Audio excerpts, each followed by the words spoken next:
Hello Capricorn, welcome to Guruma Hindi tarot. और ये reading है 16 नवंबर से लेके 22 नवंबर तक की। तो चलिए देखते हैं आपके लिए क्या मैसेजेस है इस वीक में और आप क्या एक्सपेक्ट कर सकते हैं अपनी लव लाइफ में। Messages for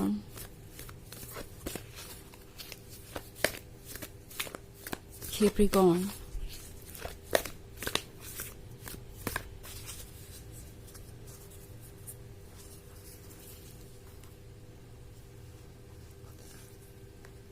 Nine of Fire, the Emperor, Four of Air, King of Water, and Four of Water. Okay.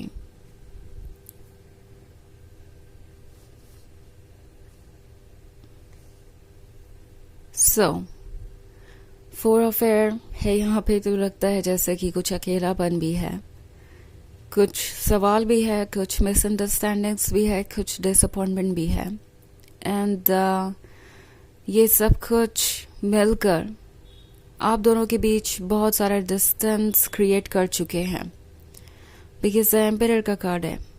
So emperor काफ़ी ज़िद्दी हो सकता है अपने पर्सपेक्टिव, अपने पॉइंट ऑफ व्यू को लेके। द एम्परर को लगता है कि उनसे बेहतर कोई नहीं जानता किसी भी सब्जेक्ट के बारे में, चाहे वो रिलेशनशिप का सब्जेक्ट हो या लाइफ के किसी और सब्जेक्ट की बात हम करें। उन्हें लगता है कि वो एक्सपीरियंस्ड है, वो दूसरों से ज़्यादा वाइज है, और जो भी उनके साथ कनेक्टेड है वो तभी उनसे प्यार करते हैं या उनकी इज्जत करते हैं जब वो हर चीज़ को लेके ओके हो, उस हर बात को लेके, उस हर आइडिया को लेके जो उनके हैं। सो ये पर्सन काफ़ी ज़्यादा स्ट्रॉन्ग ईगो रखता है और इसके वजह से वो आपके पेन को महसूस नहीं कर पा रहे, आपको समझ नहीं पा रहे। एंड आई थिंक ये आपके लिए बहुत बड़ा बर्डन बन गया है, क्योंकि आप ऑलरेडी अकेला सा महसूस कर रहे हैं। इवन इफ अगर आप रिलेशनशिप में हैं तो भी आपको अनहर्ड सा महसूस हो सकता है। आपको लगेगा कि रिलेशनशिप में होके भी ये पर्सन आपको समझता नहीं है, एंड आप क्वेश्चन करने लगेंगे कि इनका प्यार किस हद तक प्यार कहा जा सकता है जब वो आपकी परेशानियों को सुन नहीं सकते, देख नहीं सकते। एंड ये सवाल आपका खुद से पूछना भी ज़रूरी है, क्योंकि इसका जो जवाब मिलेगा वही आपकी मदद करेगा आगे के डिसीजंस लेने में। ये अकेलापन आपको मिला है इसलिए कि आप चीज़ों को कंटेम्पलेट कर पाएँ, गहराई से सोच सकें और हर चीज़ का मीनिंग निकाल सकें। And most importantly four of water के साथ ये पर्सन शायद आपको सब कुछ देने को तैयार है, बट कोई एक ऐसी चीज़ है जिसके लिए ये अग्री नहीं कर रहे हैं, एंड शायद वो कमिटमेंट ही है। और इस चीज़ ने आपको बहुत स्ट्रेस दिया है। हो सकता है आप सोच रहे हैं कि पता नहीं इनका इरादा क्या है, एंड आगे ये क्या करने वाले हैं। बेसिकली ये पर्सन है किंग ऑफ वाटर। ओके, इन्हें अपनी इमेज की बहुत ज़्यादा परवाह है। सो ये दूसरों के अकॉर्डिंग फैसले लेते हैं, एंड हो सकता है कि आपके रिलेशनशिप में भी यही चीज़ बहुत बड़े बड़े ऑब्स्टेकल्स क्रिएट कर रही है। ये वो पर्सन हो सकता है जिसे ये चुनने के लिए कि उनका लवर कौन है, इसके लिए भी दूसरों के ओपिनियन की ज़रूरत है। लाइक अपने फैमिली मेम्बर्स के, अपने फ्रेंड्स के, सबके अप्रूवल के बाद ही वो इस रिलेशनशिप को कंटिन्यू करना चाहेंगे। एंड क्या आप ऐसी सिचुएशन में खुद को रखना चाहेंगे, सवाल ये है। आपके पास चॉइस है, आपके पास फ्रीडम है, आप चाहे तो इस तरह के बिहेवियर से दूर जा सकते हैं। ऑल्सो किंग ऑफ वाटर कभी कभी एक कमिटेड इंसान या मैरिड पर्सन के बारे में हो सकता है। तो ये पर्सन सिर्फ और सिर्फ अपने इमेज के बारे में सोच रहा है। इनके लिए इनसे ज़्यादा कोई इम्पोर्टेंट नहीं है, और इसी वजह से ये किसी को भी हर्ट करने से पहले 2 बार सोचते नहीं। स्पेशली अगर आप एक ऐसी सिचुएशन में हैं जहाँ पे कोई थर्ड पार्टी इन्वॉल्व है, तो ये पर्सन सिर्फ अपने बेनिफिट के बारे में सोच रहा है कि किससे उन्हें क्या मिल सकता है। इन्हें आपका प्यार चाहिए कैप्रिकॉर्न, तो ये आपके क्लोज आना चाहेंगे, but at the same time जो है ऑलरेडी उनके लाइफ में, उससे भी इन्हें जो चीज़ें मिल रही है उसे ये गंवाना नहीं चाहते. सो ये पर्सन सिर्फ अपने बारे में सोच रहा है. और टैरो आपसे कह रहा है कि ये अपने आप में बहुत बड़ा रेड फ्लैग है. 9 ऑफ फायर के साथ ये वो पर्सन है जो कुछ दिन के लिए साइलेंट हो सकता है, आपसे दूर जा सकता है, बट चाहे कितना भी वक्त गुजर जाए ये फिर से वापस आने की आपके लाइफ में कोशिश करेंगे. बिकॉज चाहे जो भी हो रहा हो, जो भी वो सोचते हो, जो भी उनका इंटेंशन हो, एक ट्रुथ नहीं बदल सकता. वो ये कि उनके लाइफ में लव और रोमांस की लाइट आप ही लेके आए हैं. ये फायर आप ही लेके आए हैं और आप ही उन्हें गाइड कर रहे हैं. ओके, सो इस पर्सन को पता है कि उनके लिए क्या इम्पोर्टेंट है और क्या नहीं. But at the same time उन्हें लगता है कि वो किसी तरीके का माइंड गेम खेल सकते हैं, आपको मैनिपुलेट कर सकते हैं, दूसरे लोगों को मैनिपुलेट कर सकते हैं, और इस तरीके से उन्हें कुछ भी कॉम्प्रोमाइज या सेक्रीफाइसेस नहीं करने पड़ेंगे और ये रिलेशनशिप वर्क करता रहेगा. सो इसलिए ये पर्सन ये गलतियां बार बार कर रहा है. उन्हें अंदाज़ा भी नहीं है कैप्रिकॉर्न कि अगर आपने उनमें इंटरेस्ट लूज कर दिया तो फिर आप पीछे मुड़ के नहीं देखेंगे. हालांकि ये एक जनरल रीडिंग है तो ये सबसे रेजोनेट नहीं होगी.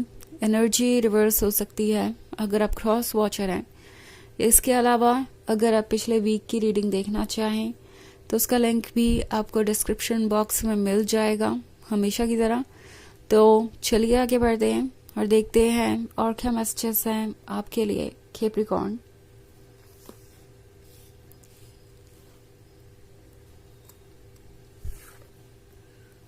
Page of Water, 9 of Air, Transformation, 3 of Fire. Okay, 10 of Air reverse में है. So हमारे पास है 9 of Air. 9 of Air के होने का मतलब है ये जो सिचुएशन है इसमें आप स्टक फील कर रहे हैं.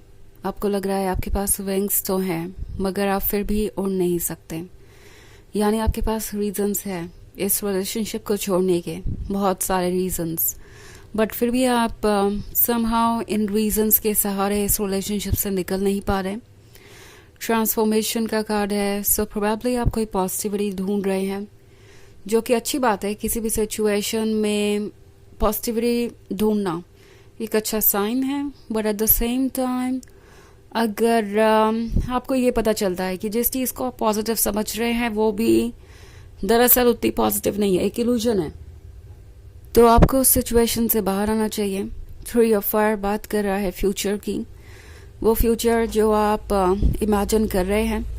एंड टैरो आपको एक स्ट्रॉन्ग मैसेज देना चाहता है. वो ये कि आपके फ्यूचर इस पर्सन पे डिपेंड नहीं करता, आपके ड्रीम्स इस पर्सन पे डिपेंड नहीं करते. ओके, वो ड्रीम्स पूरे होंगे रिगार्डलेस ये पर्सन आपके लाइफ में है या नहीं.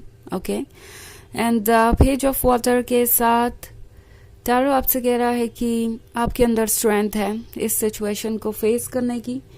इमोशंस आपके बहुत स्ट्रांग है, इतने स्ट्रांग है कि आपको लग रहा है आप ज़्यादा देर सरवाइव नहीं कर पाएंगे, इनसे दूर नहीं रह पाएंगे और फिर से पास्ट की तरफ मुड़ जाएंगे. बट द थिंग इज कि ये टेम्प्रोरी फीलिंग है जो जल्दी ही ओवर हो जाएगी. 10 ऑफ एयर रिवर्स में है. सो टैरो आपसे कह रहा है कि जो एक्सपीरियंसेस आपको हुए हैं, जो पेनफुल एक्सपीरियंसेस आपके पास्ट में थे, उन्हें इग्नोर मत कीजिए, क्योंकि वो एक्सपीरियंसेस आपको यूं ही नहीं हुए. वो एक्सपीरियंसेस आपको इसलिए दिए गए कि आप ये डिसाइड कर सके कि क्या आप इस रिलेशनशिप को कंटिन्यू करना चाहेंगे फ्यूचर में भी, अगर ये सब उस रिलेशनशिप का पार्ट हो. ओके, सो आपको किसी भी नेगेटिव चीज़ को इग्नोर नहीं करना चाहिए. चलिए देखते हैं आपके लिए ऑरेकल मैसेज क्या है.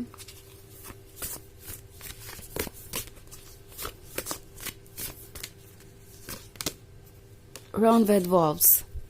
टैरो आपसे कह रहा है कि अपने मन की सुनिए, अपने इंस्टिंक्ट को फॉलो कीजिए.